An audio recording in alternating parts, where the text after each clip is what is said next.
تو مٹی دیں تے مٹی رہنا ہے کادی بلے بلے آج مٹی دے اتے بندیا تے کل مٹی دے تھلے۔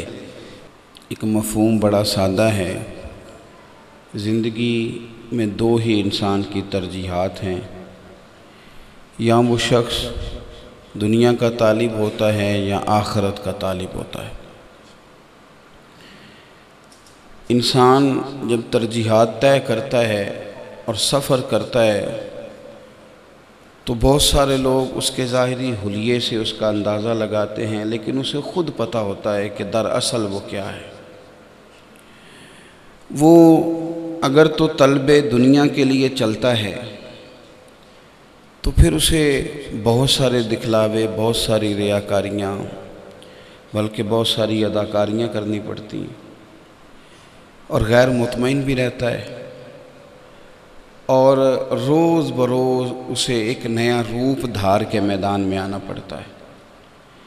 لیکن اگر اس کی طلب آخرت ہو تو وہ سنجیدہ بھی محسوس ہوتا ہے، چونکہ دنیا کی طلب میں دنیا کے تقاضے روز بدلتے ہیں۔ جب تقاضا روز بدلے گا تو آپ کی طبیعت بھی روز بدلے گی، آپ کو ایک نیا منصوبہ بنانا پڑے گا۔ آخرت ایک ہے، اس کے لیے آپ نے سفر کرنا ہے۔ دنیا اگر دائیں جائے گی تو آپ نے پھر بھی آخرت کی طرف جانا ہے، بائیں جائے گی تو پھر بھی آپ نے آخرت کی طرف جانا ہے۔ تو ترجیح جب آخرت بن جاتی پھر انسان بظاہر تو یہ سمجھتا ہے کہ وہ بہت سارے دنیاوی معاملات سے کچھ دیر کے لیے کٹا ہے، لیکن وہ سکون میں آ جاتا ہے، وہ اطمینان قلبی محسوس کرتا ہے، اور اس کا سفر تھوڑا مشکل ضرور ہوتا ہے لیکن منزل قریب ہو جاتی ہے۔ چونکہ ہم دنیا میں رہتے ہیں، چونکہ ہمارے چارے جانب دنیا کی گفتگو ہوتی ہے، چونکہ جن لوگوں سے ہم روز ملتے ہیں وہ ہمیں روز ایک نئی خبر سے آگاہ کرتے ہیں، تو ذہن دنیا داروں والا بن جاتا ہے۔ کوئی بھی کام کرنے سے پہلے لوگ یہ کہتے ہیں کہ اس کے اندر میرا دنیاوی فائدہ کیا ہوگا، بلکہ اب تو اللہ تعالیٰ معاف کرے بڑے سخت لفظ مسلمانوں نے کہنے شروع کر دیے ہیں کہ میں تو وقت پڑنے پر گدھے کا بھی باپ بنا لیتا۔ دنیا داری میں جب لوگ اخلاقی اقدار اتنی ضائع کر جائیں کہ وہ کہیں کہ مجھے تو اپنا کام نکالنا ہے، دنیا سیدھی کرنی ہے، چاہے وہ جس طرح بھی کرنی ہو، تو پھر انسان کے سینے میں دھڑکنے والا دل سخت ہو جاتا ہے۔ پھر وہ محسوس کرتا ہے کہ اس کا اپنوں سے بھی تعلق دنیا داری کا ہے۔ پھر ہم نے یہ دیکھا ہے کہ باپ بھی یہ کہہ رہا ہوتا ہے کہ بچوں سے ادب کرانے کے لیے مالدار ہونا ضروری ہے، ورنہ بچے بھی کہتے ہیں کہ ابا جی دیکھیں نا فلاں کا ابا اس نے کام کیا تھا ڈھاب کا تو وہ کہاں پہنچ گیا ہے، اور آپ نے کوئی توجہ ہی نہیں کی۔ پھر جو رشتے، جن رشتوں کو اللہ نے اپنی نشانیاں کہا ہے، جو لباس ہیں جن سے انسان کے عیب بھی چھپیں گے، زیب و زینت بھی حاصل ہوگی، وہ سارے رشتے جن سے انسان کی زیب و زینت اور پھر وہ آگے تک اس کی اولاد بھی بڑھتی ہے، ان رشتوں میں بھی لوگ دیکھتے ہیں کہ آنے والی خاتون گھر میں لے کے کیا آئے گی، دولت کس قدر ہمارے ہاں بڑھے گی، تعلقات میں دنیا داری آپ کو گھیر لیتی ہے، پھر اس کے اندر بندہ پوری طرح محو ہو جاتا ہے، یہاں تک کہ تقریریں بکتی ہیں، نعتیں بکتی ہیں، تلاوتیں بکتی ہیں، مسند ارشاد پہ بیٹھنے والے لوگ تحفوں، تحائف، نذرانوں کے بیچ اچھی طرح الجھ جاتے ہیں، پھر دنیا ہی دنیا رہ جاتی ہے۔ میرے رب کریم نے انسان کی اس نفسیات کو بیان کیا، فرمایا بل تؤثرون الحیات الدنیا، فرمایا تم ترجیح دیتے ہو دنیا کی زندگی کو، ترجیح تمہاری دنیا بن گئی ہے، لیکن فرمایا والآخرۃ خیر وابقی، آخرت تمہارے لیے بہتر بھی ہے اور ہمیشہ باقی رہنے والی بھی ہے۔ یہ بہتر ہے تمہارے لیے بہتر ہے اور باقی رہنے والی بھی ہے۔ اللہ کے پیارے حبیب صلی اللہ تعالیٰ علیہ وسلم نا جو سوچ ہمیں دیتے تھے نا، اس میں ایک بڑا باریک سا فرق ہے جو سمجھنے والا ہے۔ رہبانیت سے حضور نے منع کر دیا، حقوق چھوڑ کے بھاگنے والے انسان کو پسند نہیں کیا، یعنی ایک آدمی جنگل میں چلا جائے، بال بچے چھوڑ جائے، اس کو پسند ہی نہیں کیا، سرے سے اس کی نفی کر دی۔ بیچ رہو، لوگوں کے حقوق ادا کرو، اس کا حکم ارشاد فرما دیا۔ بلکہ دنیا کے اندر اگر کسی نے حقوق کا تعین کر کے، آج تو بڑی بڑی حقوق کی تنظیمیں ہیں لیکن بیچاروں کے پاس کوئی دستور ہی نہیں، تعین کر کے ہر شخص کے حقوق، حتیٰ کہ رستوں کے حقوق بھی حضور نے بیان کر دیے، جانوروں کے حقوق بھی بیان کر دیے۔ یہ سارا تعین کر کے رہبانیت سے روک کر اس کے باوجود جو سوچ دی وہ کیا ہے کہ رسول کریم صلی اللہ علیہ وسلم کی پیاری زوجہ سیدہ عائشہ صدیقہ رضی اللہ تعالیٰ عنہا سے کسی نے پوچھا کہ اماں جی مہینہ مہینہ ہی روٹی نہ پکنا، یعنی عجیب بات ہے نا کہ چولہا ہی نہ جلے مہینہ مہینہ۔ ہمارے ہاں لوگ بطور تنقید بعض اوقات دیہاتوں میں کہا کرتے تھے، جب مٹی کے چولہے ہوتے تھے نا گھروں میں، تو کہتے تھے کہ تم تو اتنے غریب ہو کہ چولہے میں گھاس ہو گئی ہے تمہارے کو، تم کھانا ہی نہیں پکاتے، تم توجہ ہی نہیں کرتے، اور مہینہ مہینہ چولہا نہ جلنا۔ میں نے کہا رہبانیت سے روک دیا، اس باریک فرق کو سمجھنا ہے۔ یہ نہیں کہا کہ کام پہ نہ جاؤ، ہاتھ پھیلانے کو ناپسند کیا، لیکن جو سوچ اور جو فکر دی وہ سمجھنے والی ہے۔ اللہ کے رسول صلی اللہ علیہ وسلم کی پیاری زوجہ ام المومنین سیدنا عائشہ صدیقہ رضی اللہ تعالیٰ عنہا سے پوچھا گیا کہ اماں جی مہینہ مہینہ ہی چولہا نہیں جلتا تھا، تو حضرت عائشہ صدیقہ فرمانے لگی ایسا تو نہیں تھا کہ ہمارے پاس مال نہیں آتا تھا، ایسا تو نہیں تھا کہ گھر میں کچھ آتا نہیں تھا، بلکہ فرمایا جب آیا کرتا تھا تو اللہ کے رسول اسے بانٹ دیا کرتے۔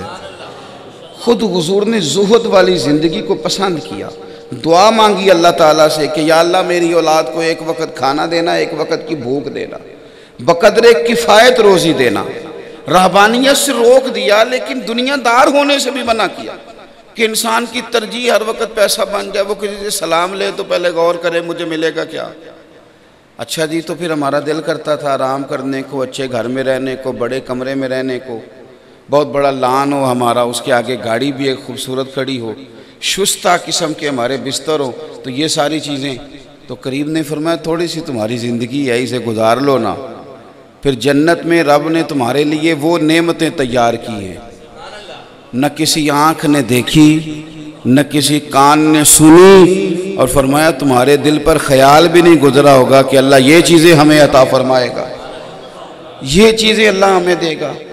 من چاہی چیزیں تمہیں جنت میں ملیں گی، تم اپنی ترجیح اپنی آخرت کو بناؤ ترجیح۔ میں امام ابو طالب حارث مکی رحمۃ اللہ علیہ کو کل پڑھ رہا تھا، انہوں نے ایک حدیث پاک نقل کی ہے، وہ فرماتے ہیں کہ نبی پاک صلی اللہ علیہ وسلم نے فرمایا جب تم کسی عالم دین کو دیکھو نا کہ وہ دنیا دار ہو گیا ہے۔ میں نے اپنے بزرگوں سے ایک بات سنی تھی، اس موقع پہ مجھے بڑی یاد آئی، فرمانے لگے جب تم کسی عالم کو بھی دیکھو کہ وہ دنیا دار ہو گیا ہے، مال و دولت کی ہی بات کرتا ہے، اسی میں الجھ گیا ہے، تو فرمایا اس عالم دین سے بھی پرہیز کرو، حضور فرماتے ہیں اس سے بھی بچو۔ میں نے اپنے بزرگوں سے ایک دفعہ سنا، وہ فرمانے لگے کہ عالم اگر بے عمل ہو جائے نا تو اس سے کافی دور رہنا چاہیے، بات سننی ضرور چاہیے پر دور رہنا چاہیے۔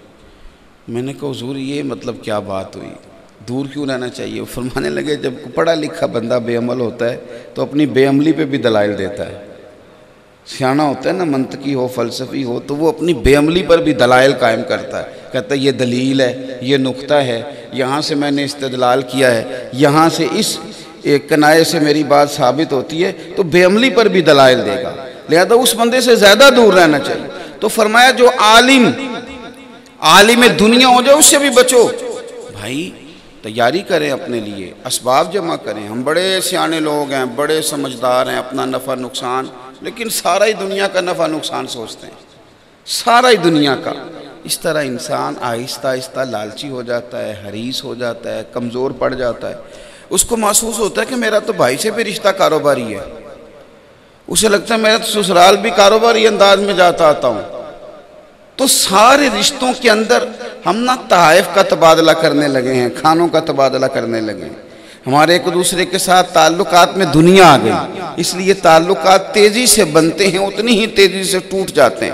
عزیز بھائی، آخرت جب ترجیح ہو، آخرت جب ترجیح ہو، آخرت حدیث پاک میں موجود ہے، سیاستہ میں دو لوگ جھگڑا کر رہے تھے زمین پر، ایک کہہ رہا تھا پلاٹ میرا ہے، دوسرا بھائی کہہ رہا تھا میرا ہے۔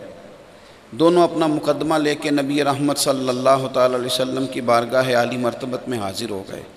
اگرچہ حضور کو اللہ تعالیٰ نے غیب کے خزانوں کی کنجیاں عطا فرمائیں، لیکن اگر سارے فیصلے حضور غیب پر ہی بیان کر دیتے تو پھر ہمیں کیسے طریقہ سمجھ میں آتا فیصلہ کرنے؟ کچھ لوگ اس پر کہتے ہیں کہ دیکھو دلائل لیے تو علم غیب تھا تو اسی پر فیصلہ کر دیتے، تو خدا کے بندے اگر ساری باتیں اسی پر طے ہو جاتی تو ہمیں کیسے سمجھ میں آتا؟ اب وہ دونوں دلائل دے رہے ہیں۔ دلائل، یہ مہنگا وکیل کون ہوتا ہے جی؟ جو تیز زیادہ ہو، دلائل زیادہ، جسے طریقہ فیس زیادہ لینے کا کیا مطلب ہے؟ میرے ایک دوست وکیل ہیں تو مجھے کہنے لگے کہ مجھے آپ کو نصیحت کر دیں، تو میں نے کہا جھوٹا کیس نہ پکڑنا، تو واس پڑے۔ کہنے لگے اس کا کیا مطلب ہوا؟ میں نے کہا آپ کو پتہ ہوتا ہے نا کہ یہ جو بندہ آیا ہے اس کا کیس سچا ہے کہ جھوٹا ہے؟ اگر آپ کو سمجھ آ جائے کہ مجھے جھوٹ پہ لڑنا ہے تو یہ لڑائی نہ لڑنا، تو وہ چپ ہی کر گئے۔ میں نے کہا چل یار نہ ہی کر دے، مجھے پتہ تو چل جائے کہ تو نے بات۔ تو مہنگا وکیل کون ہوتا ہے؟ مہنگا وکیل ہمیشہ وہ ہوتا ہے جو تیز زیادہ ہو۔ بہت سارے لوگ ایسے ہوتے ہیں کہ جن کی بات غلط ہوتی ہے، لیکن اپنی تیزی سے، اپنی چالاکی سے، چرب زبانی سے اور رنگ اتنا زیادہ بھر دیتے ہیں اس کے اندر کہ بہت سارے سچے بندے چپ کر کے بیٹھ جاتے ہیں کہ یار یہ اب اس کا کریں کیا، اتنی باتیں کرتا ہے، یہ اتنی باتیں کرتا ہے۔ اللہ اکبر، بڑے چالاک ہوتے ہیں کچھ لوگ، بڑے تیز ہوتے ہیں، لیکن یہ نا بڑی پتہ کی بات کرنے لگا ہوں۔ امام شورانی نے لکھا ہے کہ بہت تیز بندہ نا اگر اپنی صلاحیتیں غلط جگہ استعمال کرے تو آخری دور میں پاگل ہو جاتا ہے۔ یہ اس کی ناشکری کی اسے سزا ملتی ہے کہ اس نے صلاحیت کا غلط استعمال کیا، نفسیاتی ہو جاتا ہے۔ پھر ان لوگوں کو بات سنانے کو بھی کوئی بندہ نہیں ملتا۔ بہرحال بات لمبی نہ ہو جائے، بات ختم کرنی ہے۔ تو نبی کریم صلی اللہ علیہ وسلم کی بارگاہ میں نا دونوں بھائیوں نے، دونوں امیدوار جو جگہ کے تھے، انہوں نے نا دلائل دیے، حضور میرا پلاٹ ہے، میرا پلاٹ ہے، میری جگہ ہے، اور بڑی تیزی دکھائی۔ پتہ ہے حضور نے کیا فرمایا؟ اللہ کے حبیب صلی اللہ علیہ وسلم فرمانے لگے ہو سکتا ہے آج تم میں سے کچھ تیزی دکھائے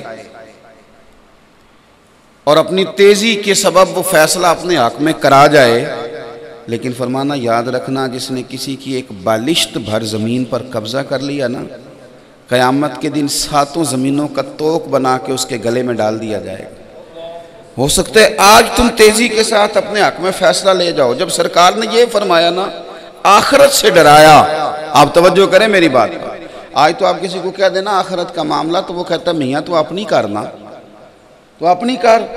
حضور علیہ السلام نے جب آخرت کی جانب توجہ دلائی تو فوراً دونوں خاموش ہو گئے۔ اب دونوں اپنے دعوے سے دستبردار ہو گئے کہ یا رسول اللہ اسے ہی دے دیں، حضور اسے ہی دے دیں۔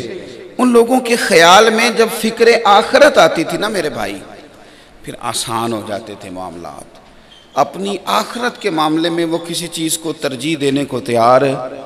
شاہ عبدالعزیز صاحب محدث دہلوی رحمۃ اللہ علیہ گزر رہے تھے تو 2 بندے جھگڑا کر رہے تھے، زمین میری ہے، زمین میری ہے۔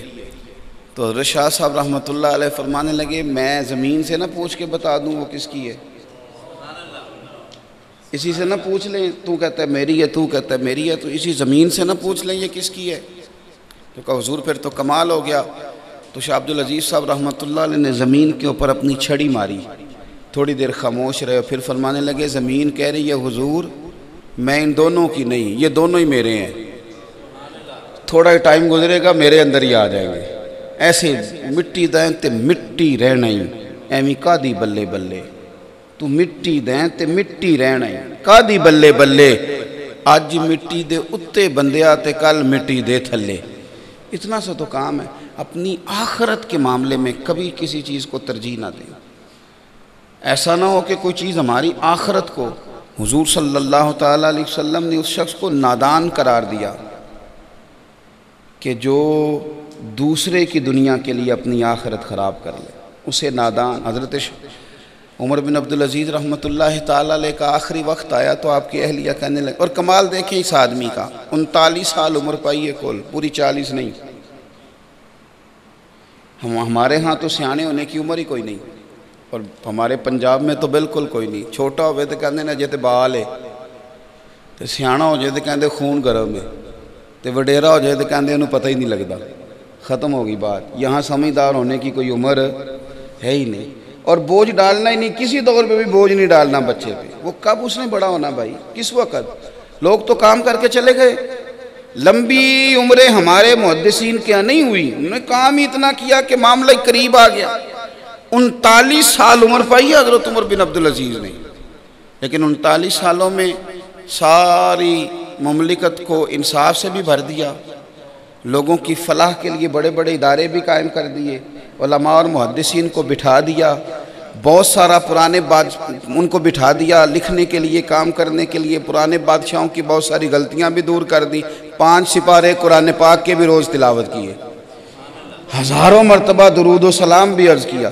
جن لوگوں نے کام کرنا ہوتا ہے اللہ ان کے وقت میں برکت پیدا کر دیتا ہے، اور جنہوں نے کرنا کچھ نہیں نا، وہ وہاں کھڑے ہیں. ان سے کہا یہاں کھڑے ہو، کہتے ٹائم پاس کر رہا ہوں. او میاں کیا بات ہے؟ یہاں کہ تو میں بور بڑا ہو رہا تھا. تو میں نے کہا بور ہونے کا تو ٹائم ہی نہیں زندگی میں. بور تو فارغ لوگ ہوتے ہیں، جنہوں نے کوئی کام کرنا ہے وہ کہاں بور ہوتے ہیں. حضرت عمر بن عبدالعزیز کا آخری وقت آیا تو آپ کی اہلیہ نے آپ سے کہا کہ آپ تو کچھ بھی نہیں چھوڑ کے جا رہے بچوں کے لیے، اور میں دیکھتی ہوں کہ آپ کے پیچھے کوئی ایسے وسائل نہیں ہیں جن سے وہ گزارا کر پائیں گے. تو حضرت عمر بن بادشاہ کی بات کر رہا ہوں، نعت خاں کی نہیں، پیر صاحب کی نہیں کر رہا. میں ان لوگوں کی بات نہیں کر رہا کہ جنہوں نے خود لوگوں کو فقیری کا درس دیا لیکن خود روز بروز امیر ہوئے، ان کے تذکرے نہیں کر رہا. حضرت سیدنا اللہ ماشاءاللہ حضرت عمر بن عبدالعزیز رحمۃ اللہ علیہ بادشاہ وقت، اور اس طرح کے جمہوری بادشاہ نہیں اس زمانے میں ہوتے تھے جن کی کرسی کا ایک پایا ہر وقت لڑکھڑاتا رہتا ہے. یہ مضبوط لوگ ہوتے تھے. آپ کی اہلیہ نے جب کہا نا حضور کچھ بھی نہیں بچوں کے لیے، تو فرمایا بچوں کو بلاؤ نا. صاحبزادے حاضر ہو گئے تو حضرت عمر بن عبدالعزیز نے ان کے ہاتھ پکڑے، رو پڑے، فرمانے لگے پتر تمہارا باپ بزدل نکلا، بزدل، تمہارے لیے جائیدادیں نہیں بنا سکا. حضور کیا مطلب؟ آپ فرمانے لگے اگر میں دلیر ہوتا نا، دوزخ سے نہ ڈرتا، تو بڑا کچھ جمع کرتا تمہارے لیے، بڑا کچھ بنا جاتا، لیکن میں بزدل تھا، میں دوزخ کی آگ سے ڈر گیا، میں اپنی آخرت خراب نہیں کر سکا، اس لیے میں تمہارے لیے کچھ نہیں بنا سکا. تو صاحبزادے بیک زبان کہنے لگے ابا جی پرانے بادشاہوں کی اولادیں بھی گزرتی ہیں. تو لوگ طنز کے ساتھ انگلیاں اٹھاتے ہیں. ہم اس باپ کی اولاد ہیں کہ جس گلی سے گزرتے ہیں لوگ ہمیں بھی دعا دیتے ہیں، ہمارے باپ کو بھی دعا دیتے ہیں. آپ کی آخرت کا ترجیح دینا، آپ کا آخرت کو ترجیح دینا ہمیں باوقار کر گیا ہے. اپنی ترجیح اپنی آخرت کو بنائیں. آخرت کے معاملات میں کبھی بھی کوئی چیز سامنے نہ آئے. کچھ لوگ ایسے ہیں جو ماشاءاللہ سمجھدار ہیں، معاملہ فہم ہے، وہ سمجھتے ہیں کہ میں اگر اس طرح چلوں گا تو میری دنیا کے معاملات میں بھی مجھے اللہ تعالیٰ آسانی دے گا اور آخرت کا میرا معاملہ بھی ٹھیک ہوگا. لیکن وہ لوگ فیصلہ نہیں کر پاتے کہ میں دنیا دار ہوں کہ دین دار ہوں. فیصلہ نہیں کر پاتے. اپنی زندگی میں یہ فیصلہ کریں کہ بس جو کام کرنا ہے وہ آخرت کے لیے کرنا ہے. فیصلہ کریں.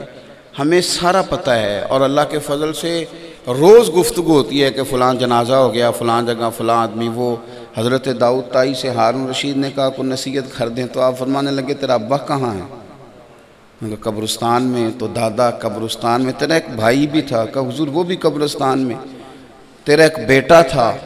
حضرت وہ بھی اللہ کی قدرت سے، اس کی حکمت کے فیصلوں سے اللہ کی بارگاہ میں حاضر ہو گیا. تو فرمانے لگے جس نے اتنے جنازے پڑھے ہوں میں اسے کیا نصیحت کروں. آپ کو سمجھ جانا چاہیے کہ اگر وہ سب لوگ چلے گئے تو پھر ہم نے بھی چلے جانا ہے. او پئیاں دس دیاں قبراں جنہاں تے پھول پئے ادھروں کوئی بھی نہیں آمدہ تے ادھروں لکھاں گئے. کوشش کریں ترجیحی بنیادوں پر اپنی آخرت کے لیے. آج صبح اگر 4:30 فجر کی جماعت ہوئی تھی تو 11:30 ہونے کو ہیں. ان گھنٹوں میں کیا کوئی 5 منٹ ایسے ہیں کہ جو ذخیرہ بن گیا ہو ہماری آخرت کا؟ کچھ تلاوت قرآن کسی کونے میں، کچھ اٹھتے ہی اللہ کا ذکر، کچھ تسبیحات، کوئی ایسا کام۔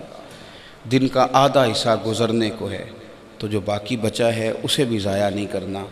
کوشش کریں اپنی آخرت کے لیے کچھ نہ کچھ روز جمع کریں، روز جمع کریں، روز۔ ہم اپنی آمدن اور خرچ کا حساب روز نکالتے ہیں، اور جن دنوں خرچ بڑھ جائے اور پیسے نہ آئیں ان دنوں ہمارے گھر میں آوازیں بھی بلند ہوتی ہیں کہ خرچہ کم کرو، پیسے نہیں آ رہے۔ تو اسی بنیاد پر اگر تھوڑی توجہ اپنی آخرت کو دیں گے تو یہ ہم اپنے ساتھ بھلا کریں گے، یہ ہم اپنے ساتھ بھلا کریں گے۔ اللہ تبارک و تعالی سمجھنے کی توفیق عطا کرے۔ آخر دعوانا الحمدللہ رب العالمین۔